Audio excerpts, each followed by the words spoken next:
초대교회 때 사람이 새로 와가지고 세례를 받으려고 하면 혼자 나가서 세례 받는 것이 아니고 후원자가 함께 나가야 됩니다.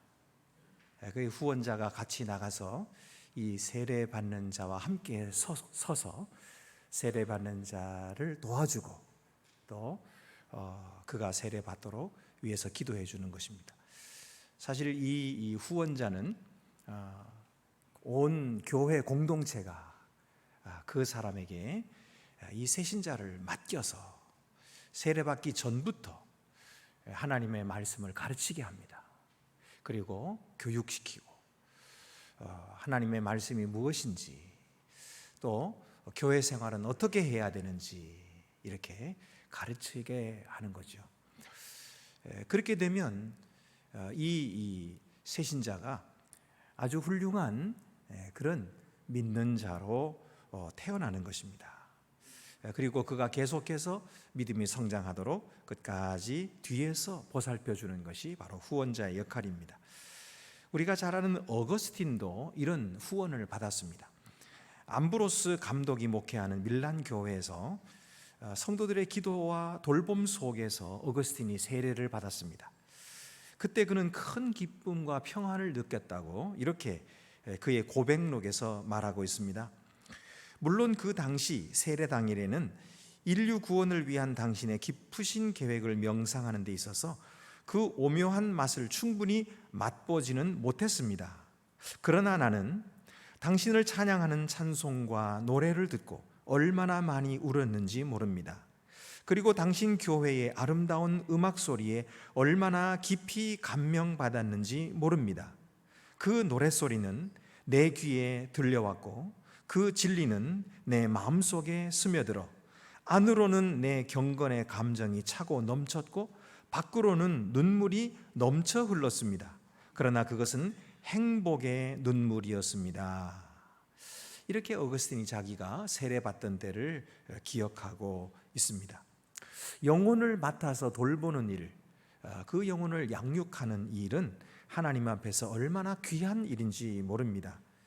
물론 어떤 사람 중에는 내 영혼 하나 구원하기도 급급해하는 사람도 있고 나 한 사람 구원받는 것으로 족하다라고 여기는 사람도 있습니다. 그러나 믿는 자는 누구든지 남을 돌볼 줄 알아야 합니다. 믿음으로 스스로 서게 되고 그리고 성장하게 되면 이제는 내 주변에 있는 다른 약한 사람들을 돌아볼 수 있어야 합니다. 홀로 있어 넘어져도 붙들어 일으켜 줄 자가 없는 사람에게는 화가 있으리라 이렇게 성경이 말씀하셨는데 이런 홀로 있는 자들을 버려두지 않고 내가 주께 받은 은혜를 응답하여서 그런 영혼들을 위해 눈물로 기도해주고 그들을 붙들어 일으켜주고 하나님의 말씀으로 가르쳐 양육하는 일처럼 귀한 일이 또 어디 있겠습니까? 사울도 이스라엘 백성이었지만은 하나님께서 자기 자신을 들어서 이스라엘의 지도자로 이스라엘 백성들을 섬기는 자로 쓰시는 줄을 알지 못했습니다. 그때는 사사시대에서 왕정시대로 넘어가는 시기였습니다. 이스라엘 백성들은 다른 나라의 왕들이 세워지는 것을 보고 좋게 여겨서 하나님께 구하기를 우리에게도 왕을 주옵소서 그렇게 했습니다. 그러나 사실 이스라엘의 왕이신 하나님께서는 그것을 기뻐하지 않으셨습니다. 그래서 처음에는 거절하셨죠. 너희가 사람 왕을 세우면 그것은 나를 왕으로 섬기기 싫어하는 것이다. 사람 왕을 세우면 그들이 무엇 하겠느냐? 너희의 아들들을 데려다가 자기 병거 앞에 뛰게 할 것이고 너희의 딸들을 데려다가 자기 음식을 만들게 할 것이며 너희의 모든 재산들을 과중한 세금으로 거두어 가게 될 것이다. 이렇게 말씀하셨지만은 이스라엘은 듣지 않고 고집스럽게 하나님께 왕을 달라고 구했습니다. 그러자 하나님은 하는 수 없이 사무엘에게 왕을 세우라 해서 세운 사람이 바로 사울이거든요. 하나님의 염려하신 것대로 나중에는 이스라엘 백성들이 결국 왕들의 타락으로 말미암아 많은 고생을 하게 되죠. 하나님께서 그들이 이렇게 고집스럽게 구할 때에 들어주신 이유가 무엇입니까? 잘못되게 내버려 두시는 것입니까? 그건 아닙니다. 하나님은 악도 선으로 바꾸시는 능력의 하나님이시기 때문에 그들이 잘못된 것도 그것을 통해서 선을 이루시는 하나님이시죠. 나중에 신약에 오면은 우리 주 예수 그리스도를 참되신 왕으로 보내주시죠.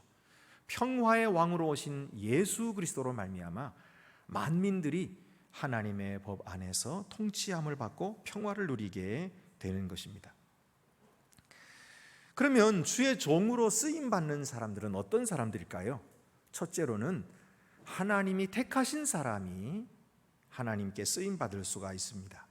사울은 베냐민 지파의 기스의 아들이었는데 키가 크고 용모도 준수했습니다. 아버지가 암나기들을 잃어버려서 아들 사울에게 좀 찾아오라 그렇게 말해서 사울이 사환을 데리고 암나기를 찾으러 나섰습니다. 그 길이 마침내 어떤 길이 될지를 사울은 알지 못했죠. 그렇지만은 아버지를 기쁘시게 해드리려고 암나기를 찾아 나섰는데 며칠을 찾아다녔지만은 찾지 못했습니다. 그래서 암나기를 기다리기보다 아들 때문에 걱정하시겠다, 우리가 집으로 돌아가자.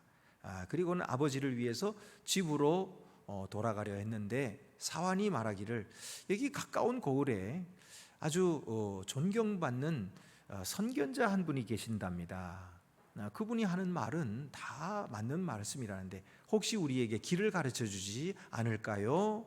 하고 묻자 그 말을 듣고 선견자를 만나러 그 고을에 사울이 들어가게 됩니다.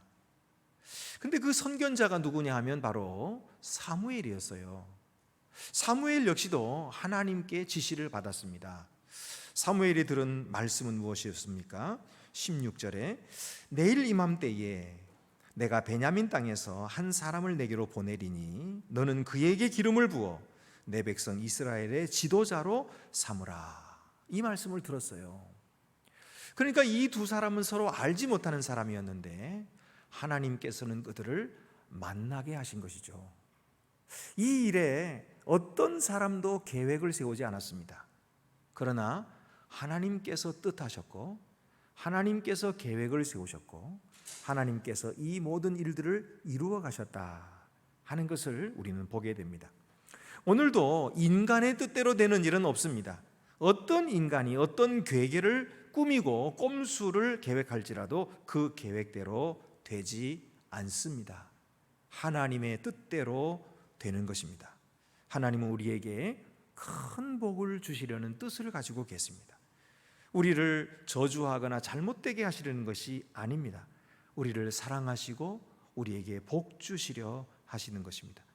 그러므로 주 안에 있는 우리들은 주님을 확신함으로 살아가게 되시기를 바랍니다.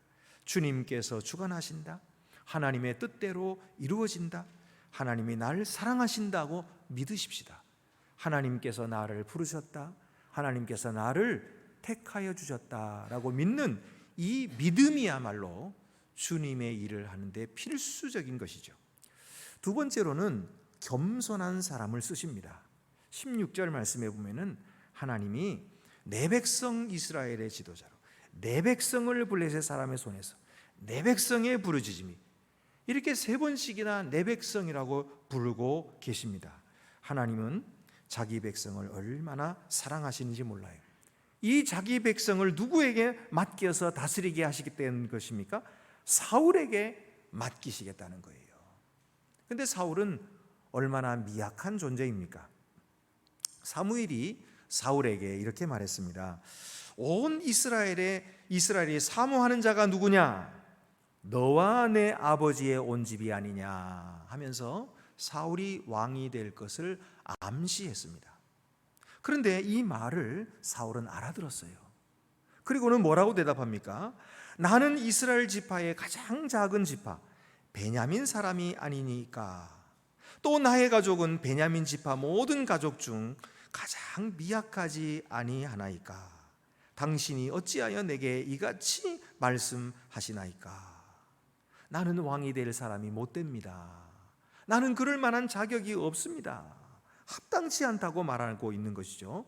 게다가 이 사울의 출신인 기브아는 사사시대 때 아주 성적으로 불량한 일을 나그네에게 행한 일 때문에 불명예스러운 동네였던 것입니다. 그런 동네에서 난 내가 어찌 온 나라를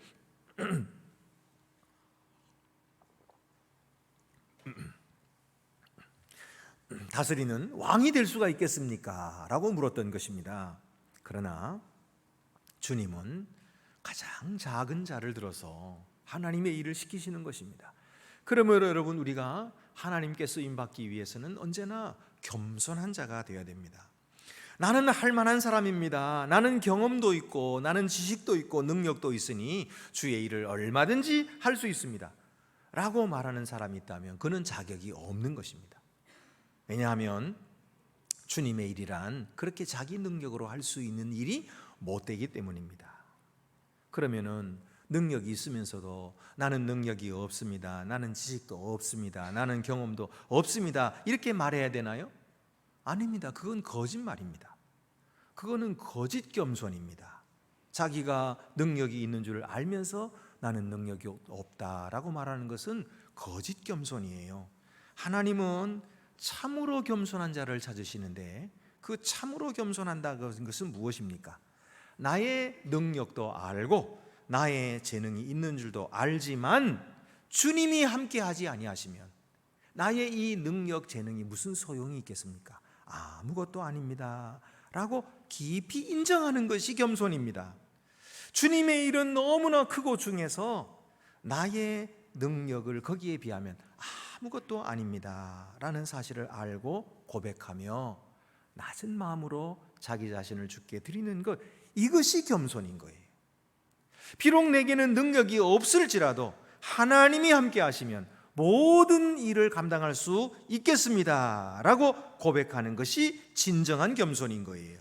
그래서 능력을 주신 하나님의 그 목적에 맞게 나의 능력을 사용할 줄 아는 자, 우리를 필요로 하실 때에 예 주님 제가 여기 있습니다, 주님의 뜻대로 사용하옵소서 하고 자기 자신을 드리는 자가 바로 하나님께서 기뻐하시는 겸손한 자인 것입니다.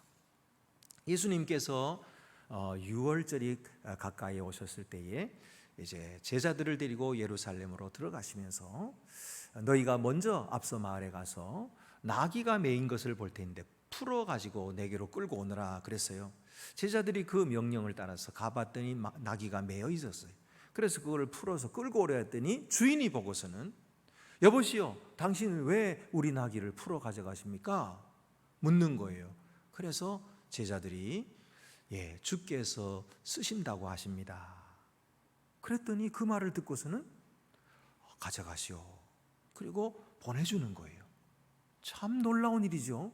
이것은 주님께서 계획하신 일이었기 때문이고 또 그 주인이 주님께서 쓰시겠다고 하니까 기꺼이 드렸던 것입니다. 여러분, 이런 순종과 이런 헌신을 통해서 주님의 뜻이 이루어지는 것입니다. 그래서 예수님은 그 나귀를 타시고 예루살렘 성에 입성을 하시고 그리고 구원을 이루셨던 것입니다. 오늘도 주님께서는 우리에게 부탁하시는 것입니다. 내 백성을 부탁하노라. 우리의 이름을 부르시면서 누구누구야, 내 백성을 너에게 맡기노라. 내 백성을 위하여 기도해 주기를 원한다. 내 백성을 하나님의 말씀으로 잘 양육하기를 원한다. 내 백성을 사랑해 주기를 원한다. 그리고 우리에게 부탁하시는 거예요. 우리가 그 음성을 듣고 주님 이것은 내 것인데요, 내가 주님께 드릴 수가 없습니다, 거절하지 말고 주님께서 부르신다면, 주님께서 필요로 하신다면 기꺼이 드리겠습니다. 그리고 내 시간을 주님께 드리고 내 능력도 또 내 지식도 주님께 드릴 줄 아는 그런 사람이 될 때에 하나님께서는 그를 통해서 주의 놀라운 구원을 이루실 것입니다. 세 번째로, 자기 일보다 주님의 일을 우선하는 사람이 주님께 쓰임받는 사람입니다. 하나님은 자기 백성을 사울에게 부탁하셨어요. 자기 백성은 하나님이 사랑하시는 백성이에요. 하나님이 아깝게 여기시는 그런 백성입니다. 그런데 그 백성을 사울에게 맡기시면서 내 백성을 부탁하노라 라고 말씀하셨어요. 오늘 우리들도 하나님께서 우리들에게 맡기는 사람들은 어떤 사람들입니까? 하나님이 사랑하는 사람들이에요. 하나님께서 귀히 여기시는 영혼들이에요. 그 영혼들을 우리에게 부탁하시면서 우리에게 맡기시는 것입니다. 우리가 어떻게, 나 같은 자가 어떻게 그런 일을 맡을 수가 있겠습니까? 하고 하나님께 말씀드리겠지만, 하나님은 우리가 하는 그 말을 들으시고 바로 그 마음으로 이 일을 행하기를 원한다라고 말씀하실 거예요. 하나님은 우리가 언제나 두렵고 떨리는 마음으로 주님의 일을 감당하기를 원하시는 것입니다. 그래서 우리에게 귀한 일을 부탁하신 것이에요. 그러므로 하나님은 내 백성이 블레셋에게 압제를 받고 있다 하십니다. 내 백성이 울고 있다, 울부짖고 있는 자기의 백성을 사울에게 부탁한다, 이렇게 말씀하셨죠. 이것이 바로 사명입니다. 하나님께서 나에게 이 일을 맡기셨구나 하는 사실을 아는 것이 사명감이에요. 이 사명감이 있지 않으면 하나님 일을 할 수가 없어요. 또 하나님이 나를 부르셨다라고 하는 것이 소명이에요. 부르셨다, 이 소명감이 있어야 됩니다. 그래서 하나님은 사울을 보시면서 이가 내 백성을 다스리리라 그렇게 말씀합니다. 이가 내 백성을 다스리리라. 그러면 나귀는 어떻게 하나요? 지금 사울은 지금 나귀를 찾으러 왔잖아요. 아버지를 위해서, 가정을 위해서 지금 나귀를 찾아줘야 되는데 이 사울이 나귀는 그럼 어떻게 합니까? 이에 사울에게 사무엘이 말했습니다. 사흘 전에 이른 내 암나귀들을 염려하지 말라 찾았느니라. 찾았다는 거예요. 누가 찾았겠습니까? 하나님께서 찾아주신 것이죠. 여러분, 이처럼 주님의 일에 헌신하는 자에게는 하나님께서 그의 일을 해결해 주시는 줄로 믿으시기 바랍니다. 사울은 잃어버린 암나귀를 찾으면서 자기 가족을 위해서 걱정했지만, 이제 주님의 일을 맡기시는 하나님께서 주의 일을 맡아서 하는 그 사람을 위해서 모든 뒷일을 책임져 주시는 거예요. 가족의 일도 자기 자신의 일도 다 염려 없이 해 주시는 것입니다. 이것이 하나님의 일을 맡은 자의 특권이에요. 하나님께서 해결해 주시는 거예요. 여러분, 우리도 하나님의 일을 우선으로 하면 우리 개인의 일은 하나님께서 해결해 주십니다. 제가 한 번은 어떤 어머니가 저에게 찾아와가지고 그렇게 묻는 거예요. 이 어머니는요, 자기 아들이 삐뚤게 돼가지고 너무너무 고민이 돼가지고 그냥 자기 하던 모든 일 다 내려놓고 아들에게 그야말로 뭐 요즘 말로 몰빵이라 그러나요? 그렇게 다 헌신하고 아들을 바르게 세우려고 애를 쓰는 그런 어머니였어요. 그런 어머니가 저에게 와가지고 묻는 거예요. 목사님, 어떻게 하면 우리 아들을 좀 올바르게 교육시키고 올바르게 인도할 수 있을까요? 그렇게 물었어요. 그때 제가 뭐라고 말씀드렸겠습니까? 제가 아들을 교육은 이렇게 하는 거 저렇게 하세요, 그렇게 말씀하셨을 것 같아요. 저는 그렇게 말하지 않았어요. 그때 뭐라 그랬냐면, 아들을 염려하지 마시고 어머님 자기 자신을 염려하세요. 제가 그랬어요. 어머님 자기 자신이 하나님 앞에서 위로함을 받고, 어머님 자기 자신이 하나님 앞에서 사랑을 받고 하나님이 베풀어 주시는 위로와 평안을 누리시면 됩니다. 아들은 하나님께서 키우실 거예요. 그러니 하나님과의 관계를 바르게 하시고 하나님께 기도하세요. 아들을 위해서 기도하세요. 그리고 주님의 일에 열심히 하세요. 내가 해야 될 일, 거기에 충성을 다하세요. 그러면 자식의 일 하나님께서 해결해 주실 것입니다. 제가 그렇게 이야기했거든요. 그런데 이 어머니가 제가 시킨 대로 정말 했어요. 그때부터 마음을 잡고서는 아들을 내버려뒀어요. 그리고 자기는 하나님의 일을 열심히 했어요. 그래서 봉사하고요, 예? 교회 일을 열심히 했어요. 그러면서 아들을 위해서는 계속 기도만 했어요. 그런데 놀라운 일이 벌어졌어요. 그 아들이 돌아왔습니다. 그 아들이 새 사람이 돼가지고요, 그래가지고 나중에는 아주 참한 아내를 얻고 아주 아이들을 낳고 장한 아버지가 되고요, 그리고 교회 봉사도 잘하는 그런 아들이 됐어요. 여러분, 우리가 우리의 일을 한다고 하면 얼마나 하겠습니까? 우리가 그거를 맡아서 하겠다고 애를 쓴다고 됩니까? 내 온 노력을 다 기울여서 한다고 해서 그 일이 될까요? 여러분, 하나님께서는 우리가 무엇이 필요한지를 다 아십니다. 그리고 그것을 채워주시기를 원하십니다. 그런데 먼저 하나님의 일을 하기를 원하시는 거예요. 우리가 이 세상에 사는 목적이 내가 잘 먹고 잘 살고 내 가족 잘 살게 만드는 것이 목적이 아니지 않습니까? 우리를 이 세상에 보내신 하나님의 목적은 우리가 하나님의 일꾼이 되게 하시는데 목적이 있는 거예요. 하나님의 구원의 놀라운 사역에 우리를 동참시키셔서 만민을 구원하시려고 하시는 것이 하나님의 거룩한 뜻이거든요. 그 일에 우리가 우선적으로 나를 드리면 하나님께서는 내 가정의 일이나 내 개인의 일이나 내 사업이나 다 책임져 주시는 거예요. 얼마나 수많은 그리스도인들이 이것을 고백하고 있습니까? 간증하고 있습니까? 오늘 우리는 무슨 일에 고민하고 있습니까? 무슨 일로 그렇게 애를 쓰고 계십니까? 이제는 내려놓으시고 하나님의 손에 맡겨버리세요. 그리고 그 일에 대해서 이제는 손 터세요. 건드리지 마세요. 그것은 하나님께 맡겼으니 하나님이 알아서 하시든지 말았든지. 그리고 나는 내가 할 일을 열심히 하시기 바랍니다. 다른 사람 일에 간섭하지 마세요. 그 사람은 하나님의 종이니까 하나님께서 알아서 하실 거예요.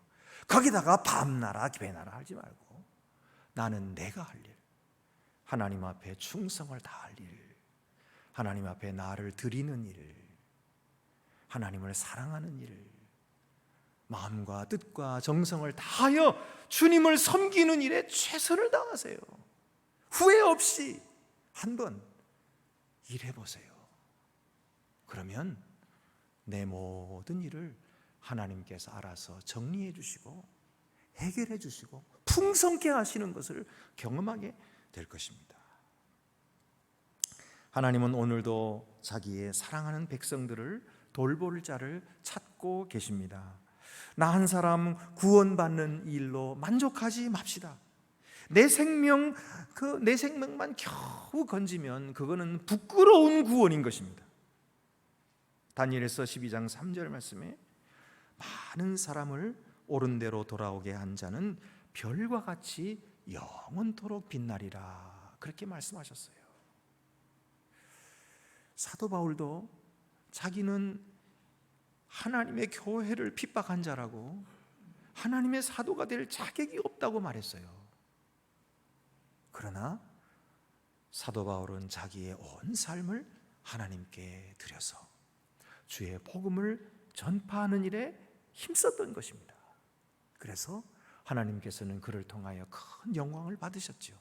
오늘 우리들도 사도 바울과 같이 그런 주님의 일에 힘쓰고 주님께 영광을 돌리는, 그래서 한 생명 한 생명을 돌아보고 다른 사람 생명들을 붙들어 일으켜주는 그런 주님의 일에 열심을 다하는 주님의 참되신 종들, 충성된 종들이 더욱 되시기를 간절히 바랍니다. 기도드리시겠습니다. 은혜로우신 하나님 아버지, 저희는 지금까지 내 신앙 하나 지키기도 힘들었던 사람들이었습니다. 그러나 주님께서는 우리를 향하여 큰 일을 맡기시며 부탁해 주셨습니다. 내 백성을 맡아달라고 하시고 내 백성을 돌아봐 달라고 말씀하시고 내 백성을 가르치고 인도하라고 말씀하셨습니다. 주여, 사울은 그런 자격이 없는 사람이었음에도 불구하고 하나님은 그에게 능력을 주시고 그 일을 맡기신 것처럼 오늘 저희들도 그럴 만한 자격이 없지만은 주님이 부탁하시는 그 일에 주여 내가 여기 있나이다, 나를 주께 드리나이다 고백하며 주님의 손에 귀히 쓰임 받는, 그래서 하나님 앞에서 큰 상급을 받는 귀한 사도 바울 같은 그런 일꾼들이 더욱 되도록 주께서 복을 내려 주시옵소서. 우리 주 예수 그리스도의 이름으로 기도드립니다. 아멘.